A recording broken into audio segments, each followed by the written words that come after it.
Hello बच्चों। आज बेटा अपन जो टॉपिक स्टार्ट करेंगे वो स्टार्ट करेंगे bank reconciliation statement CMA foundation का। और हम कोशिश करेंगे कि इस टॉपिक को जो है हम कंसेप्ट तो सीखें ही सही, साथ में एमसीक्यूज की प्रैक्टिस भी करें। अब बेटा देखो, एमसीक्यू स्टार्ट करने से पहले एक बार अपन ये देखते हैं सर बीआरएस होता क्या है। देखो बच्चों, आपको पता है कि जो ट्रांजैक्शन बैंक के साथ होते हैं वो दो लोगों की बुक्स में रिकॉर्ड होते हैं कि सर हम जितने भी ट्रांजैक्शंस करते हैं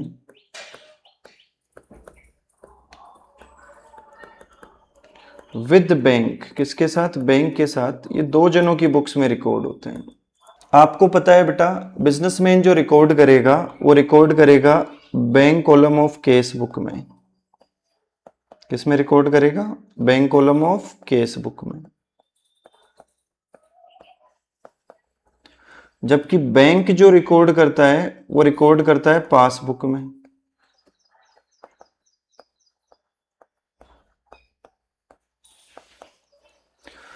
अब आप एक चीज नोट करें बेटा, जब एक ही ट्रांजैक्शन को दो अलग अलग लोग रिकॉर्ड करते हैं तो हो सकता है दोनों में से किसी एक से भी गलती हो जाए, और दोनों में से किसी भी एक से गलती हुई तो बेटा ऑब्वियस सी बात है ये दोनों बुक्स कौन कौन सी? केस बुक और पासबुक अलग अलग बैलेंस शो करेगी, डिफरेंट डिफरेंट बैलेंस शो करेगी। तो इस डिफरेंस का पता करने के लिए और इसको मैच करने के लिए हम जो स्टेटमेंट बनाते हैं वो कहलाता है बैंक रिकंसिलिएशन स्टेटमेंट। तो देखो, bank reconciliation statement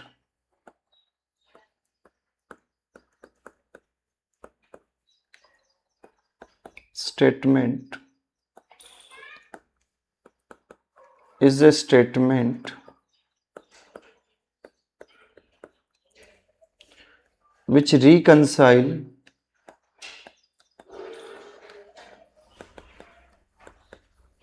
balance of bank column of case book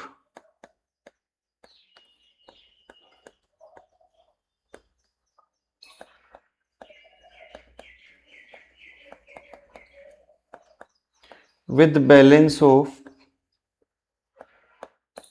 passbook. तो आप एक चीज देखो, ये जो रिकंसाइल वर्ड है बेटा, रिकंसाइल वर्ड का मतलब ही क्या होता है? To match. रिकंसाइल वर्ड का मतलब होता है मैच करना। तो आप एक चीज देखो कि sir balance of bank column of cash book, cash column नहीं, bank column of cash book और बैलेंस ऑफ पासबुक को मैच करने का जो काम करता है वो बैंक रिकंसिलिएशन स्टेटमेंट करता है, और इसको हम शॉर्ट में कहते हैं बीआरएस। क्या कहते हैं बेटा शॉर्ट में? बीआरएस। अब ये तो बात हो गई सर बीआरएस के मीनिंग की। अब क्वेश्चन ये अराइज होता है, सर बीआरएस कौन बनाता है? BRS is prepared by BRS is prepared by businessman. कौन बनाएगा? बिजनेसमैन बनाएगा। कब बनाएगा? Whenever required, जब उसे जरूरत पड़ेगी तब वो बीआरएस बनाएगा। और पता है जरूरत कब पड़ेगी? जरूरत कब पड़ेगी? When case book and passbook shows different balances। जब जब केस बुक और पासबुक अलग अलग बैलेंस शो करेगी तब तब बेटा हमें जरूरत पड़ेगी। अगर केस बुक और पासबुक सेम बैलेंस शो कर रही है तो बीआरएस की आपको जरूरत ही नहीं है। तो आई थिंक मैंने कुछ बेसिक आपको पढ़ाया है। बेसिक क्या है कि सर आप बैंक के साथ जितने भी ट्रांजैक्शन करते हो वो दो जनों की बुक्स में रिकॉर्ड होते हैं, एक तो बिजनेसमैन की बुक्स में, दूसरा बैंक की बुक्स में। बिजनेसमैन कहां रिकॉर्ड करेगा? Bank column of cash book. Bank कहां रिकॉर्ड करेगा? पासबुक में। ठीक है, तो अगर ये दोनों बैलेंस, ये मतलब दोनों बुक्स, तो अगर ये दोनों बुक्स अलग अलग बैलेंस शो करेगी बेटा, उस केस में इनके बैलेंस को मैच करने के लिए हम जो स्टेटमेंट बनाते हैं वो बीआरएस ठीक है, तो आई थिंक ये सारी चीजें आपको समझ में आ जानी चाहिए। और बीआरएस कौन बनाएगा? बिजनेसमैन बनाएगा। कब बनाएगा? जब जरूरत पड़ेगी। अगर एग्जाम में क्वेश्चन आ जाए कि सर पासबुक क्या होती है, तो ध्यान रखना पासबुक जो है बेटा वो डुप्लीकेट कॉपी है किसकी? बैंक स्टेटमेंट की। डुप्लीकेट कॉपी जो है बेटा वो किसकी है? बैंक स्टेटमेंट की। कि आपका जो बैंक स्टेटमेंट है उसकी डुप्लीकेट कॉपी होती है पासबुक। अब देखो हम जो है अब करेंगे बच्चे क्वेश्चंस, ठीक है।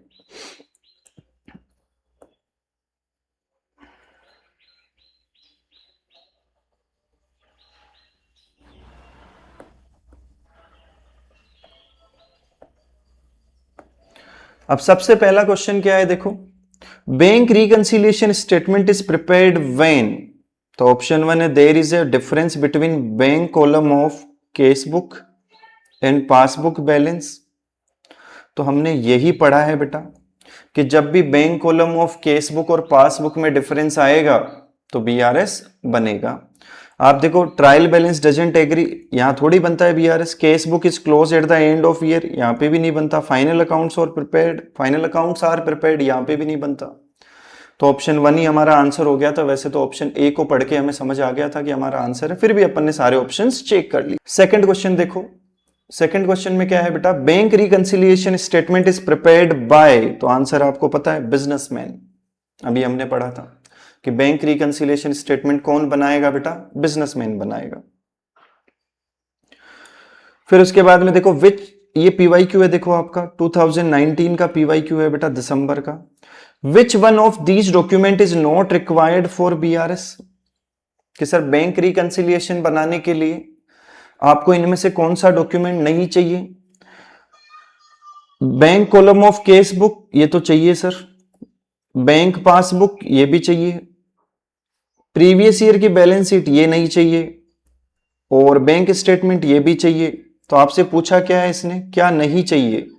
क्या नहीं चाहिए? तो क्या नहीं चाहिए बेटा? पिछले साल की बैलेंस शीट हमें नहीं चाहिए। ठीक है, तो ये इसका आंसर आ गया।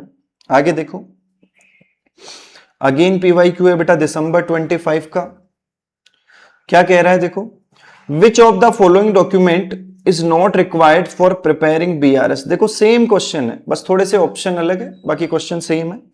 बैंक पासबुक चाहिए sir, bank statement, statement passbook तो एक ही है, ट्रायल बैलेंस नहीं चाहिए, केस बुक चाहिए। तो आंसर क्या हो गया बेटा? सी आंसर हो गया कि हमें ट्रायल बैलेंस नहीं चाहिए। क्या बनाने के लिए? बीआरएस बनाने के लिए। आगे देखो fifth question, for preparing bank reconciliation statement required document क्या क्या है? Cash column of cash book नहीं, bank column of cash book चाहिए होता है। Bank column of cash book and bank statement बिल्कुल सही है। बैंक एंड केस कॉलम नहीं, केवल बैंक स्टेटमेंट से नहीं बनेगा, तो बी आंसर हो गया। अब देखो सिक्स्थ क्वेश्चन क्या कह रहा है, bank passbook is a bank statement. बेटा हमने पढ़ा था पासबुक बैंक स्टेटमेंट की डुप्लीकेट कॉपी होती है, बैंक स्टेटमेंट नहीं होता है। Original copy of bank statement, C option है sir, duplicate copy of bank statement, बिल्कुल सही बात है। तो ये आपका सी आंसर हो जाएगा। अब देखो बैंक्स, अगला क्वेश्चन है bank reconciliation statement is prepared. Bank reconciliation statement कौन बनाता है पहले तो बताओ? बिजनेसमैन बनाता है। कब बनाता है? जब जरूरत पड़ेगी। तो इसका आंसर क्या है? वेन एवर रिक्वायर्ड, जब जब उसे लगेगा कि केस बुक और पासबुक अलग अलग बैलेंस शो कर रही है, डिफरेंट डिफरेंट बैलेंस शो कर रही है, वो क्या बनाएगा? बीआरएस बनाएगा। ठीक है, तो ये ध्यान रखना। अब देखो बेटा आगे के क्वेश्चन करने से पहले थोड़े से हम नोट्स पढ़ लेते हैं। देखो आप एक चीज का हमेशा ध्यान रखना, ये जो केस बुक है बेटा आपकी, अगर इसका डेबिट बैलेंस है, या मैं ऐसे कह सकता हूं केस बुक जो है अगर डेबिट होती है बेटा तो इसका मतलब है पैसा आता है। याद है केस बुक जब भी डेबिट होती है तो पैसा आता है। ऐसे केस बुक जो है अगर क्रेडिट हो रही है बेटा तो पैसा जाता है। अगर पासबुक क्रेडिट होती है तो हमेशा पैसा आता है। आपने देखा होगा जब हमारे बैंक अकाउंट में पैसा डिपॉजिट होता है तो बैंक हमें मैसेज करता है your account is credited with, your account is credited with, मतलब हमारे अकाउंट में पैसा आया है। ऐसे अगर पासबुक डेबिट होती है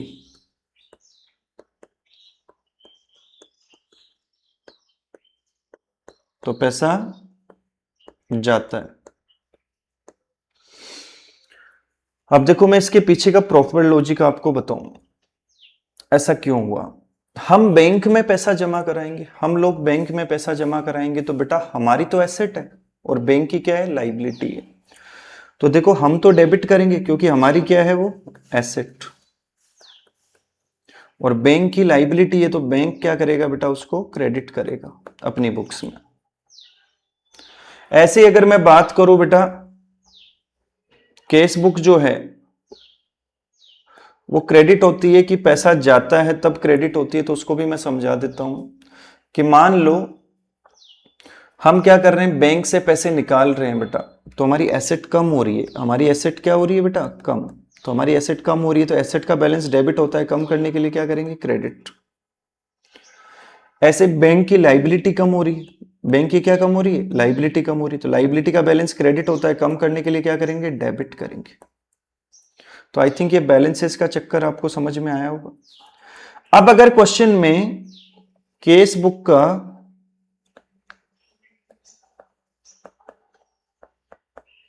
डेबिट बैलेंस दे रखा हो, अगर क्वेश्चन में केस बुक का आपको क्या दे रखा हो, डेबिट बैलेंस, या फिर पासबुक का क्रेडिट बैलेंस दे रखा हो,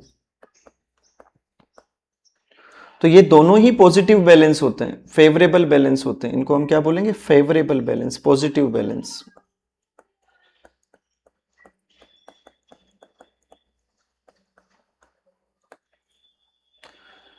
लेकिन अगर यहीं पे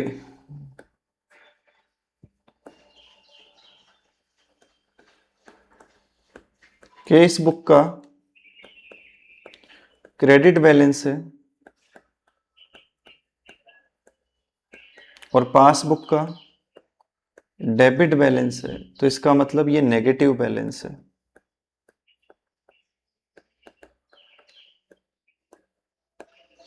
और इस नेगेटिव बैलेंस को क्या बोलते हैं, ओवरड्राफ्ट। इस नेगेटिव बैलेंस को क्या बोलते हैं हम, ओवरड्राफ्ट बोलते हैं। या फिर आप क्या बोल सकते हो, अनफेवरेबल बैलेंस।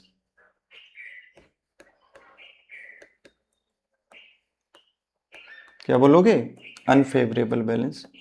और पॉजिटिव बैलेंस को हम क्या बोलते हैं बेटा, फेवरेबल बैलेंस। क्या बोलते हैं, फेवरेबल बैलेंस बोलते हैं।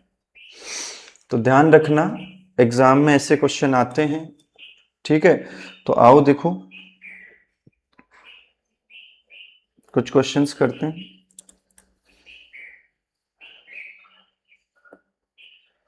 देखो आप अगर इस वीडियो को पूरा देखोगे बेटा, आप अच्छे से चीज़ों को समझोगे, तो आई थिंक मुझे नहीं लगता बैंक रिकंसिलिएशन स्टेटमेंट के लिए आपको कहीं से कुछ भी पढ़ने की जरूरत है। 100% एग्जाम कवरेज है इसमें। अब इधर देखो, debit balance in cash book represents. अब debit balance in cash book का मतलब क्या था, फेवरेबल बैलेंस था। केस बुक का डेबिट बैलेंस किसको रिप्रेजेंट करता है, फेवरेबल, पॉजिटिव बैलेंस। तो ये आ गया फेवरेबल बैंक बैलेंस। ऑप्शन पढ़ने की जरूरत नहीं है, हमारे जो नोट्स है बेटा वो 100% आपका एग्जाम कवर करेंगे।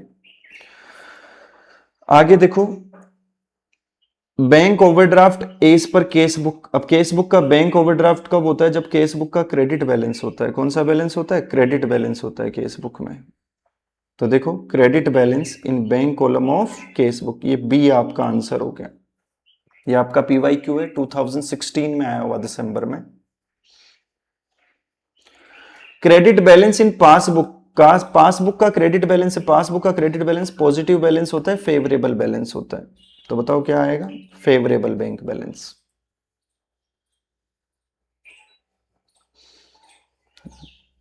हालांकि एक चीज का ध्यान रखना, debit balance in cash book भी हो सकता है, बट हम पहली प्रायोरिटी जो है बेटा वो फेवरेबल बैंक बैलेंस को देंगे। अब देखो पीवाईक्यू है दिसंबर 2022 में आया होगा। डेबिट बैलेंस इन पासबुक किसको रिप्रेजेंट करता है? तो ओवरड्राफ्ट को रिप्रेजेंट करता है, अभी पढ़ाया था, है ना। डेबिट बैलेंस इन पासबुक किसको रिप्रेजेंट करता है? ओवरड्राफ्ट को रिप्रेजेंट करता है, तो ये ध्यान रखना बेटा। आई थिंक बेटा आप लोगों को बैंक रिकंसिलिएशन स्टेटमेंट का ये जो लेक्चर है बेटा, अभी तक जितना मैंने पढ़ाया है आपको समझ आया होगा। अब इसके सेकंड लेक्चर में हम लोग क्या करेंगे? क्वेश्चंस करेंगे, प्रैक्टिकल क्वेश्चंस करेंगे, ठीक है। तो उसके लिए मैं आपको थोड़ा सा एक ट्रिक बताऊंगा, पहले थोड़े कंसेप्ट समझाऊंगा, फिर उसके बाद अपन क्वेश्चंस करेंगे। अभी इस लेक्चर को अपन यही वाइंड अप करते हैं, नेक्स्ट लेक्चर में मिलते हैं बेटा।